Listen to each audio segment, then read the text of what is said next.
चीन में लगातार हो रही भारी बारिश और बाढ़ जैसे हालात अब सिर्फ एक मौसमी आपदा नहीं रहे, बल्कि इसका सीधा असर वैश्विक कृषि बाजार पर दिखाई देने लगा है। और इसी बीच सबसे बड़ी चर्चा लहसुन को लेकर हो रही है। जी हां, दरअसल चीन के कई प्रमुख कृषि क्षेत्रों में जल भराव और फसल खराब होने की आशंका के चलते लहसुन की क्वालिटी और उत्पादन पर दबाव बढ़ गया है। जानकारों का कहना है कि अगर यही स्थिति रहती है तो चीन की लहसुन सप्लाई इससे प्रभावित हो सकती है।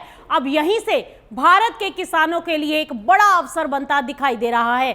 भारत दुनिया के प्रमुख लहसुन उत्पादक देशों में से एक है और जब भी अंतर्राष्ट्रीय बाजार में किसी बड़े सप्लायर देश की फसल प्रभावित होती है तो उसकी भरपाई दूसरे देशों से की जाती है। और ऐसे में चीन में संभावित कमी का सीधा फायदा लहसुन उत्पादकों को भारत में मिल सकता है।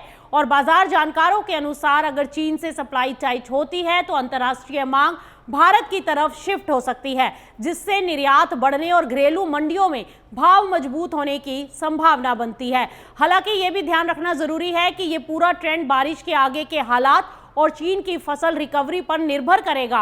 अगर नुकसान बढ़ता है तो बाजार में तेजी और मजबूत हो सकती है, लेकिन अगर हालात जल्दी सामान्य हुए तो असर सीमित रह सकता है। तो कुल मिलाकर कहा जाए तो चीन की बाढ़ से जहां एक तरफ वहां की कृषि व्यवस्था पर दबाव बढ़ा है, तो वहीं दूसरी तरफ भारतीय किसानों के लिए ये एक संभावित एक्सपोर्ट अपॉर्चुनिटी बनकर उभर रही है। अब देखना होगा कि आने वाले दिनों में ये मौका कितनी मजबूती से भारतीय लहसुन बाजार तक पहुंचता है।